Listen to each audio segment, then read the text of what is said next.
The year is 1995. Transformers and Ninja Turtles have finally fallen out of fashion as the Mighty Morphin Power Rangers continue their reign of toy aisle domination.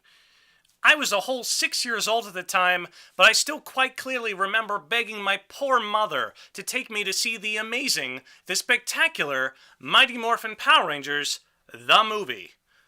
While I can still appreciate the movie for what it is all of these years later, I can appreciate it even more for its place in the Power Rangers mythos and the strange and tumultuous production process that created it. My name is James, and this is all you nerd to know about Mighty Morphin Power Rangers, the movie.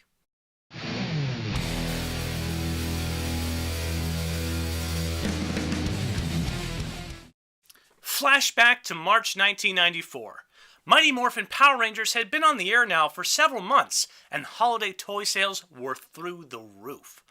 Looking to capitalize even further on the worldwide phenomenon they had created, executives at Fox greenlit and fast-tracked production on a feature-length film. Steve Wang would be hired to direct, but would eventually be replaced by Brian Spicer. Spicer also helped to write the movie's script, a task he did after reportedly watching hundreds of episodes of the Mighty Morphin Power Rangers show with the luxury of a fast-forward button. 16 cast members from the TV series would be involved with the movie. The characters of Jason, Trini, and Zach were originally set to appear in the film, but they would be replaced with Rocky, Aisha, and Adam when Austin St. John, Thuy Trang, and Walter Jones left the show in Season 2 after failed contract negotiations. The suit actors for Lord Zed, Rita Repulsa, Goldar, Zordon, and Alpha 5 would all be recast for the movie. However, Robert Axelrod, Barbara Goodson, Kerrigan Mahan, Robert Monahan, and Richard Horvitz would still voice their respective characters in the film. Angel Grove Juice Bar owner Ernie, played by the late Richard Janelle, was a paid cast member for the entire production. Despite this, Janelle neither appears on screen or receives a credit for the film. Bully's Bulk and Skull, portrayed by Paul Schreier and Jason Narvey, featured very little in the film itself. Ordered to stay in Australia with the rest of the crew, they would go on to become first assistant directors for all of the Season 2 episodes that were shot in Australia. Power Rangers the movie was the first Ranger production to be 100% new footage and not borrowed from Super Sentai. Although the story borrows elements from Season 3 of the TV show, it is still its own unique telling of how the Rangers receive their ninja powers. Everything in Power Rangers the movie is both canon and non-canonical. It happened, just not in regards to the TV show. Think of it as an alternate timeline or parallel Earth. Some things are the same, but others are different. Multiple elements from the movie are never mentioned in the TV series, including Fred, Ivan Ooze, Mordant, Phaedos, Dulcea, or the Ectomorphicons. Alternatively, the creator of the Power Coins and the ninja powers themselves in the TV show, Ninjor, is exclusive to it. The Tengu Warriors do appear in Season 3, but their name and origins were changed. The armored movie suits never appear on the TV show, nor do the special items the Rangers use, like the Stega Stinger, Pterodactyl Thunder Whip, Power Beams, or Power Scanner.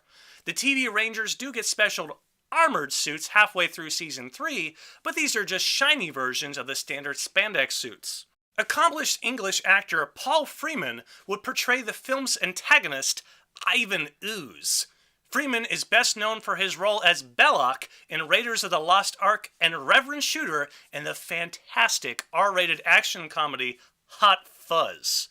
Decked from head to toe in shades of purple, Freeman would drink black currant juice and spit it out immediately before each take, so his tongue would be a matching deep, dark purple. I bet you never wanted to know that. The role of Dulcea, Master Warrior of Phaedos, was originally given to actress Gabrielle Fitzpatrick. Shortly before she was to begin filming her scenes, Fitzpatrick left the film to have emergency surgery.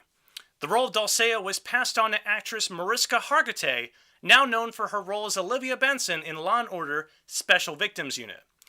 Hargitay would go on to film a large number of scenes over the next month, but the executives in charge ultimately released her from the film.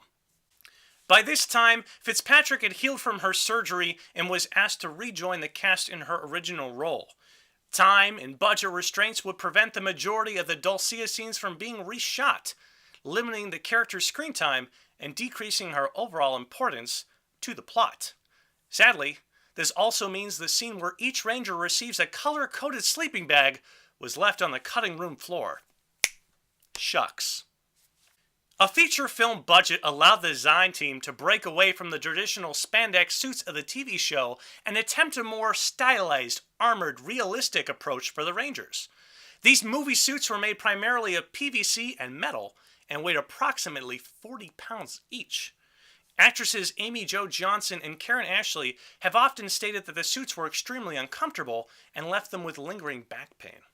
While the movie suits did look good on screen, they were ultimately not practical. Any movement put the suit at risk of ripping apart at the seams, and this was only pushed to the literal breaking point by the stunt rangers.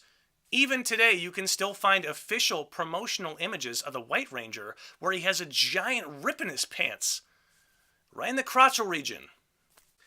The fragile suits were an unforeseen complication, sure, but it took an amazingly long time for the production crew to realize how terrible of an idea it was for the Rangers to wear helmets that lacked both the visors and mouthpieces.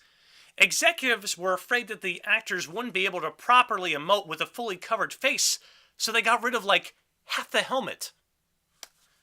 Suit scenes were filmed for an entire month before someone realized, well, hey, that looks kind of awkward. That doesn't look good at all.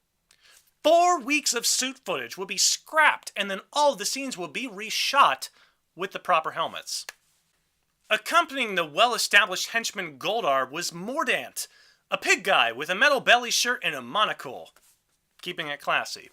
Rather than trying to incorporate Squat, Babu, Finster, or Scorpina from the TV show into the film, the production crew created this original character. While Mordant is said to have had an actual backstory and arc in one version of the script, all of this would be left out of the film. The first big fight sequence of the movie takes place at the construction site between Ivan Ooze's Oozemen and the Power Rangers. Would you believe that the Oozemen costumes were made in only 4 days? That's it. The Rangers were originally supposed to fight large rats, but the costumes for these rodents of unusual size were quickly deemed too low budget after only 1 day of filming. While the rat costumes were cut from the film, they would later be used in the TV show's Season 2 episode, Return of the Green Ranger. The last of the lackeys are the Tengu Warriors, fearsome, bird-like creatures that appear to be only slightly more competent than the putty patrollers.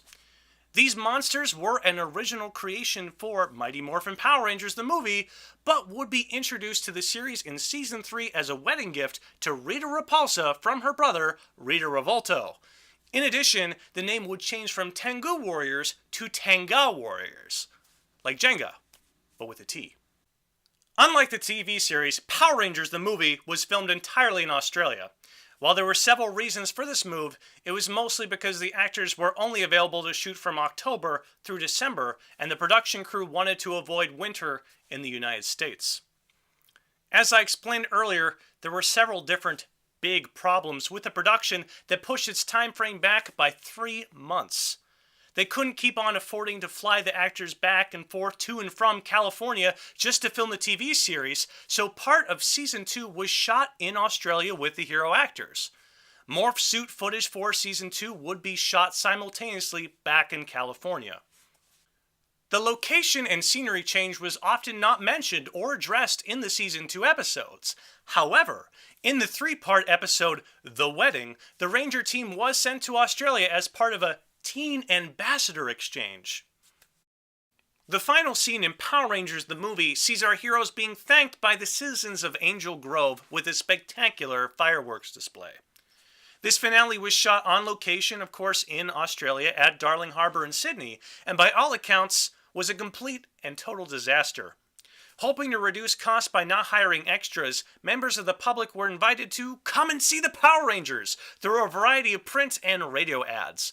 Roughly 8,000 people came out to greet their heroes that night, but most were met with confusion and disappointment. You see, no Rangers were in costume, and season 2 of the TV series hadn't aired yet in Australia, so no one knew who Rocky, Adam, or Aisha were. Some were appeased by the fireworks display, but it was again the Rangers that truly saved the day. Accounts say that Billy, David Yost, and Tommy, Jason David Frank, spent what little time they had in between takes signing autographs for the unending waves of fans. And that is almost all you need to know about Mighty Morphin Power Rangers, the movie. While it was a childhood staple of mine and countless others, there's no denying that it was kind of a big, beautiful mess. I hope you enjoyed this video and learned a thing or two as well. What facts were you surprised about? What facts weren't you surprised about? What did I forget? Leave your thoughts down below in the comments. If you like this video, please hit subscribe or share. In fact, make the view count grow! I'm so sorry. As always, you can find me over on theactiveretro.com or on social media. Big thanks to Paul Matthews, art department electrician for Power Rangers the movie. If I hadn't stumbled upon his blog detailing behind the scenes about the movie, the facts on this list would not have been very interesting at all. The link for his article is down below in the description. And I just want to say I do not know Paul, but I want to give credit where credit is due. So thank you again for watching, and may the power protect you.